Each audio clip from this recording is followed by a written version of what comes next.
ఓం నమ శివాయ శ్రీమాత్రే నమ. మిత్రులకి శ్రేయోభిలాషులకి అలాగే నన్ను ఇంతగా ఆదరిస్తున్న యూట్యూబ్ ప్రేక్షకులందరికీ కూడా పేరు పేరు ధన్యవాదాలు. మిత్రులరా, మీ అందరికీ కూడా ఆ పరాదేవత ఎల్లవెల్లలా మీతో ఉండి మీ మనోవాంఛ నెరవేర్చాలని మనస్ఫూర్తిగా కోరుకుంటున్నాను. మీ అందరికీ కూడా మహాశివరాత్రి శుభాకాంక్షలు. మిత్రులరా, మీ అందరికీ నా ఛానల్ని ఆదరిస్తున్న మిత్రులందరికీ, అక్క చెల్లెళ్ళకి, వీక్షకులందరికీ కూడా ఆ పరమేశ్వరుడు, ఆ పరాదేవత ఎల్లవేళలా మీతో ఉండి మీ మనోవాంఛ నెరవేర్చాలని మనస్ఫూర్తిగా కోరుకుంటున్నాను. ఈరోజు మనం శివరాత్రి రోజున బిల్వపత్రాలతో పూజ చేయటం వల్ల కలిగే అద్భుతమైన ఫలితాన్ని వివరిస్తాను. ఎవరైతే బిల్వపత్రాలతో పూజిస్తారో వారు కొన్ని విధానం ఉంటుంది. చెట్టుకి మనం పత్రాన్ని కోసే ముందు కూడా ఒక చిన్న విధానం ఉంది. ఆ విధంగా మీరు ప్రయత్నం చేయండి, ఖచ్చితంగా ఫలితం ఉంటుంది. శివరాత్రి రోజున బిల్వపత్రాలను కోసే ముందు చెట్టు మొదల్లో ₹1 పెట్టి కొంచెం నీరు పోసి చెట్టుకు నమస్కారం చేసుకొని పత్రాలు తీసుకోండి. మీరు మరి మార్కెట్లో కొని తెచ్చుకుంటాం కదా, అప్పుడు నీటితో ఆకుల్ని శుద్ధి చేసుకోండి. అంటే అవకాశం ఉన్నవారు మీరు ఆకులు చెట్టును కోసి తెచ్చుకోండి. అవకాశం లేని వారు తప్పనిసరి పరిస్థితుల్లో ఆకులు కొనుక్కొని తెచ్చుకోండి. ఎవరికైతే అవకాశం ఉంటుందో, చెట్టు దగ్గర కోసుకునే అవకాశం ఉంటుందో ఖచ్చితంగా ఇది చేయండి. ఇలా చేయటం వల్ల ఎవరైతే శివరాత్రి రోజున ఇలా చేసి బిల్వ ఆకులతో శివుని పూజిస్తారో వారికి 7 జన్మల పాపకర్మల నుండి విముక్తి లభిస్తుంది. అలాగే నిత్య జీవితంలో ఎదుర్కొంటున్న అనేక రకాల సమస్యల నుండి బయటపడతారు.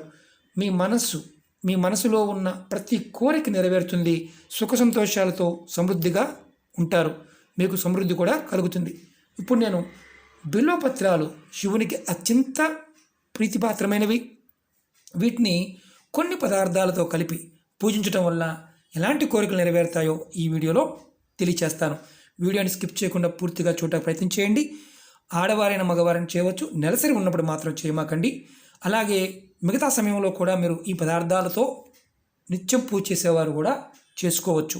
అలాగే మీకు ఈ వీడియో నచ్చినట్లయితే లైక్ చేయండి, నా ఛానల్ని సబ్స్క్రైబ్ చేసుకోండి, పక్కనే ఉన్న గంట సింబల్ని యాక్టివేట్ చేసుకోండి, 10 మంది మిత్రులకి షేర్ చేయండి.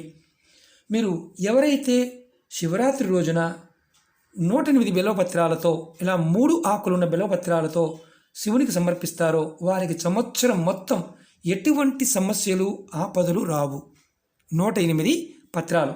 అలాగే బిల్వపత్రాలని గంగాజలం, మనకి పూజా వస్తువుల షాపులో దొరుకుతుంది గంగాజలంతో శుద్ధి చేసి ఆకుల మీద గంధంతో ఓంకారం మనం గుర్తుంటుంది కదా, అది వేసి అక్షరాన్ని వేసి శివుడికి సమర్పించండి. అంటే శివలింగాన్ని సమర్పించండి. అలా సమర్పించడం వల్ల మీకు అష్టైశ్వర్య భోగభాగ్యాలు కలుగుతాయి. 1 ఆకు, 2 ఆకులు, 3 ఆకులు మీకు వీలు కాలేదు, మీకు 1 ఆకు దొరికింది అనుకోండి, 1 ఆకు మీదైనా చేయండి. ఇలా 3 పత్రాలు కలిగి ఉండటమే అవసరం. అలాగే బిల్వ ఆకులు మీకు ఇలా రోస్ వాటర్ దొరుకుతుంది.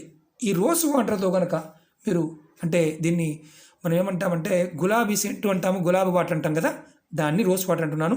మీరు ఈ గులాబీ వాటర్తో ఆకుల్ని శుభ్రం చేసి ఎవరైతే శివభగవానుడికి సమర్పిస్తారో వారికి సమాజంలో యశస్సు, గౌరవ మర్యాదలు పెరుగుతాయి. అలాగే ఇంకొకటి చెప్తాను, బిల్వపత్రాలు ఆవు పాలతో శుభ్రం చేసి, అంటే ఆవు పాలు, మన నాటు ఆవు పాలు కానీ మామూలు ఆవు పాలు పర్వాలేదు, శుభ్రం చేసి శివుడికి సమర్పించడం వల్ల సంతాన ప్రాప్తి కోసం ప్రయత్నించే వారికి సంతాన ప్రాప్తి కలుగుతుంది. అలాగే పుత్ర సంతానం కావాలి అనుకునేవారు కూడా ఈ ఉపాయాన్ని చేయవచ్చు. అలాగే 5వ పాయింట్ చెప్తాను, బిల్వపత్రాలని నీటిలో, అంటే మామూలుగా నీటిలో శుభ్రం చేసి వాటికి గంధం, చక్కగా ఒరిజినల్ గంధం రాసి, స్నానం అయితే తీసి గంధం రాసి శివునికి సమర్పించడం వల్ల మీకు జీవితంలో ఎదుర్కొనే ఎటువంటి సమస్య అయినా సరే, ఇబ్బంది అయినా సరే మీరు త్వరగా బయటపడతారు. అది గుర్తుంచుకోవాల్సిన విషయం. శుభ్రం చేసి గంధంతో బొట్టు పెట్టి స్వామివారికి సమర్పించాలి. 6వ పాయింట్ చెప్తాను, బిల్వపత్రాలు నీటిలో శుభ్రం చేసి గంధంతో శ్రీ అనే అక్షరం, ఇలా శ్రీ అనే అక్షరాన్ని ఆకుల మీద రాసి మీరు స్వామివారికి సమర్పించడం వల్ల లక్ష్మీ ప్రాప్తి కలుగుతుంది. అమ్మవారి యొక్క అనుగ్రహంతో నిత్యం మీ కుటుంబంలో ధనవృద్ధి కలుగుతుంది. అలాగే 7వ పాయింట్ చెప్తాను. మీరు బిల్వపత్రాలకి ఒరిజినల్ తేనె రాసి శివునికి సమర్పించడం వల్ల మీకు ధనలాభం కలుగుతుంది. కుటుంబంలో చాలామంది కష్టపడుతున్నాం గురువుగారు, కుదరటం లేదు, అవ్వటం లేదు అనేవారు ఈ చిన్న ప్రయత్నం చేయండి. ఎందుకంటే మిత్రులారా, మనకి కొన్ని పర్వదినాలు, కొన్ని సమయాలు విశేషమైన శక్తి కలిగి ఉంటాయి. ఆ సమయాన్ని మనం వినియోగించుకోగలిగితే అద్భుతమైన ఫలితం ఉంటుంది. ఎందుకంటే మన పురాణాల్లో చాలా విషయాలు విన్నాం. మనం ఎవరైనా సరే శివరాత్రి రోజున మీరు ఏమీ చేయలేని వారు కూడా ఒక బిల్వపత్రాన్ని మనస్ఫూర్తిగా శుభ్రం చేసి స్వామివారికి సమర్పించడం వల్ల జన్మజన్మల పుణ్యం లభిస్తుంది. మనకి ఆచరించే విధానంలో పరిపూర్ణమైన నమ్మకం, విశ్వాసంతో చేయండి. ఖచ్చితంగా ఆ పరమేశ్వరుడు మనకి అన్ని శుభాలు కలగజేస్తాడు. మీరు రేపు శివరాత్రి కాబట్టి ఉదయం నుంచి సాయంత్రం లోపు 6 లోపు మాత్రమే కోయాలి, 6 తర్వాత కోయకూడదు.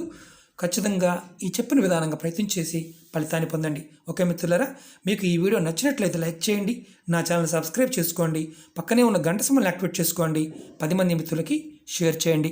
ఓం నమః శివాయ, శ్రీమాత్రే నమః.